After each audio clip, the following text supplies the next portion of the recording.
I think you've got to remain honest and true to yourself. Last year we were asked to take on 2 secondary schools, and I said no to them both. The temptation is to go, I'm brilliant, I'm great, I can do this. And actually what you've got to do is go, what's best for the business? How much capacity do people have? And can I give the school that I'm looking to take over the best possible deal? So if I spread our resources too thinly, then the very children that we're trying to serve and give a better experience to are not going to get it, because we don't have the capacity to do it.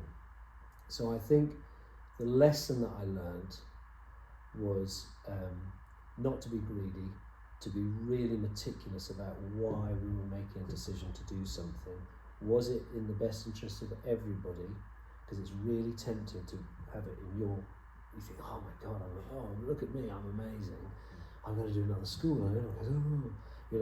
But actually, is it fair? Are you asking too much of other people? And I've always surrounded myself with really strong people who will stand up to me and go, we shouldn't be doing that. So I think if you have too many people who agree with you, not good. If you have too many people who don't share your values, disaster.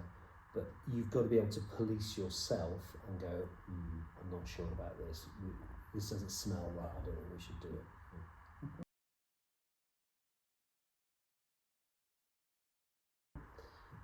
We need to completely change how we work, completely change. We have to take walls down, we have to create sort of fluid learning spaces. We've got to change the role of the teacher so that the teacher is a facilitator or a coach or a mentor. The idea that the teacher is the sort of holder of all the knowledge is ridiculous.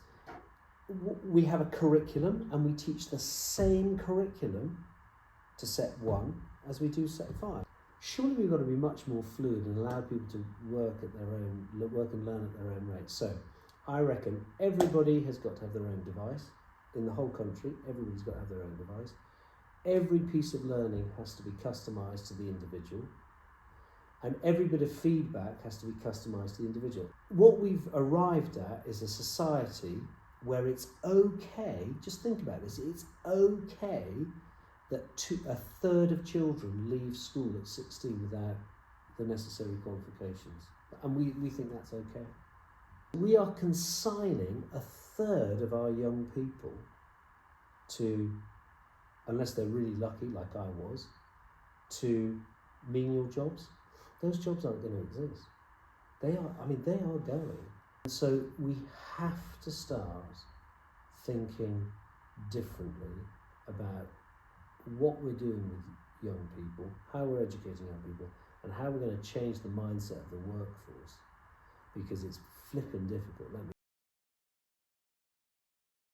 I think really effective leadership is one that takes the context of the organisation and leads for the betterment of the organisation. I think it's really easy to confuse yourself with the organisation. So I think effective leadership is clarity. You've got to have a plan. You've got to have measurable actions in that plan that always have an impact. And so I think that's another thing about effective leadership. It's understanding the implications of what you do from the bottom rather than from your ivory tower.